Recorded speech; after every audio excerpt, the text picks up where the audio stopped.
किसान और जादुई सांप। बहुत समय पहले की बात है। एक छोटे से गांव में रामू नाम का एक गरीब किसान रहता था।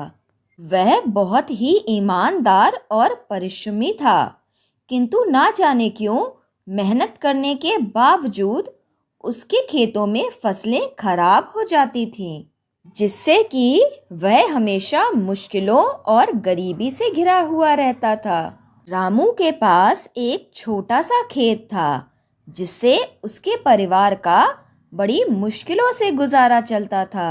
गांव के अन्य किसान अपने खेतों से अच्छा मुनाफा कमाते, किंतु रामू की किस्मत हमेशा खराब रहती।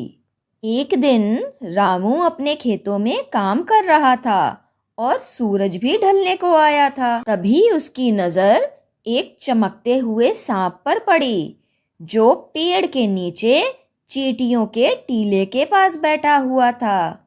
पहले तो रामू उस सांप को देखकर बहुत डर गया, लेकिन फिर उसने देखा कि सांप के शरीर पर एक अजीब सी रोशनी है और उसकी आंखें भी सोने के समान चमक रही हैं। रामू ने सोचा कि यह कोई साधारण सांप नहीं लगता, जरूर ये कोई जादुई प्राणी है। रामू ने सांप को मारा नहीं, बल्कि आदर पूर्वक हाथ जोड़ते हुए बोला, हे सर्प देवता, मैं आपको कोई नुकसान नहीं पहुंचाना चाहता, किंतु अगर आप मेरे खेतों में आए हैं तो इसका कोई विशेष कारण तो होगा।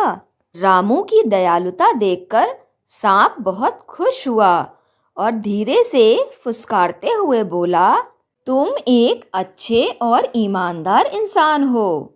मैं तुम्हारी मेहनत से खुश हूँ, इसलिए तुम्हारी मदद करने आया हूँ। रामू बड़े आश्चर्य से सांप को देखने लगा।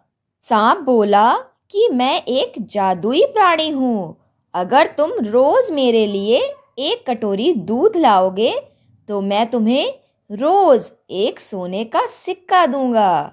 रामू को अपनी किस्मत पे विश्वास नहीं हुआ, लेकिन अगले ही दिन उसने टीले के पास सांप के लिए एक कटोरी दूध रखा। अगले दिन उसने आकर देखा कि कटोरी तो खाली थी, किंतु वहां पर एक चमचमाता हुआ सोने का सिक्का रखा हुआ था। अब तो रामू रोज सांप के लिए एक कटोरा दूध लाता और रोज अगले दिन उसे वहां पर सोने के सिक्के रखे हुए मिलते।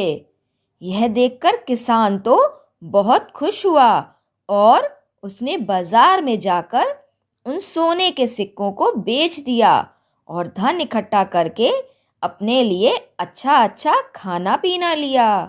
अब तो उसके घर वाले एक सुखी जीवन बिता रहे थे।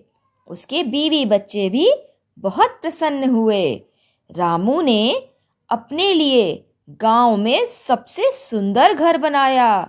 उसका घर देखते ही बनता था, किंतु ना जाने कहां से रामू के मन में लालच आ गया और वह सोचने लगा कि अगर यह सांप रोज सोने के सिक्के दे सकता है तो जरूर इसके पास कोई बहुत बड़ा खजाना छिपा होगा। अगले दिन रामू ने सांप को दूध का कटोरा देने के बाद उसे मारने की योजना बना ली। उसने खेत के पास से ही एक बड़ा सा डंडा उठाया और पूरी ताकत के साथ सांप के ऊपर प्रहार किया, किंतु सांप भी बहुत तेज और चतुर था। वह तुरंत अपनी पूंछ लहराते हुए किसान के वार से बच गया और क्रोध में आकर बोला, अरे मूर्ख इंसान, मैंने तुम्हें रोज अपने खजाने से सोने के सिक्के दिए, लेकिन फिर भी तुम्हारा लालच नहीं मिटा। अब तुम मेरे आशीर्वाद के योग्य नहीं रहे। सांप ने एक जोरदार फुसकार भरी और टीले के अंदर गायब हो गया।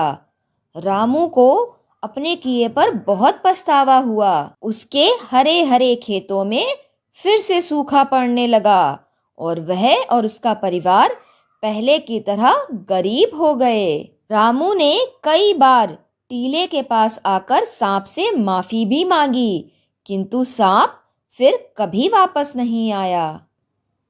इस कहानी से हमें यह सीख मिलती है, हमें जीवन में हमेशा परोपकारी बनना चाहिए।